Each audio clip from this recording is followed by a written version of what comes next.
ভারত পাকিস্তান প্রতিবেশী দুই দেশ হলেও সম্পর্কটা বরাবরই সংঘাতপূর্ণ অবস্থানের মধ্য দিয়ে চলে।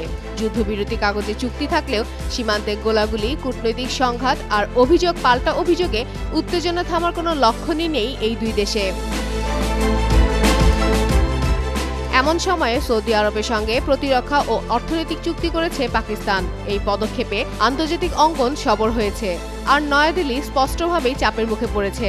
বিশেষ করে পারমাণবিক ইস্যুতে নতুন করে গুঞ্জন ছড়িয়েছে, যা ভারতের উদ্বেগ আরও বাড়িয়েছে।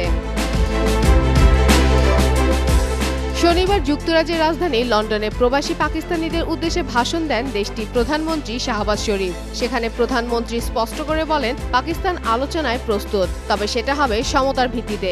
কাশ্মীর, পানি, বাণিজ্য ও সন্ত্রাসবাদ সমাধান ছাড়া শান্তি সম্ভব নয়। কাশ্মীরিদের আত্মনিয়ন্ত্রণের অধিকার অস্বীকার করে ভারত শান্তির মুখ দেখবে না বলেও সতর্কবার্তা দেন তিনি।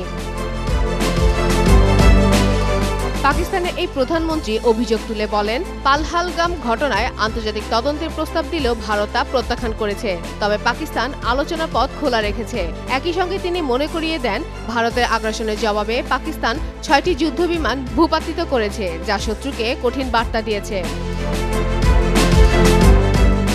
তিনি আরও বলেন, ভারত ও পাকিস্তান এখন পর্যন্ত মোট ৪টি যুদ্ধে জড়িয়েছে। এতে শত শত কোটি ডলার খরচ হয়েছে। যুদ্ধে এই অর্থ খরচ না হলে দেশের সাধারণ মানুষের জীবনমান উন্নয়নে কাজে লাগানো যেত। শরীফের মতে, পাকিস্তান যুদ্ধ নয়, উন্নয়ন চায়, তবে সেটা সম্ভব হবে কেবল তখনই যখন ভারত সংঘাত বাড়ানোর পথ ছেড়ে আলোচনায় বসবে। তার ভাষায়, সমাধান ছাড়া শান্তি আসবে না। এদিকে আগামী সপ্তাহে জাতিসংঘের সাধারণ পরিষদের ৮০তম অধিবেশনের ফাঁকে মার্কিন প্রেসিডেন্ট ডোনাল্ড ট্রাম্পের সঙ্গে বৈঠক করবেন কয়েকজন মুসলিম নেতা। তাদের মধ্যে শাহবাজ শরীফও থাকবেন বলে জানায় দেশটির প্রশাসন। ফাতেমা ফাতেহ জান, যুগান্তর নিউজ।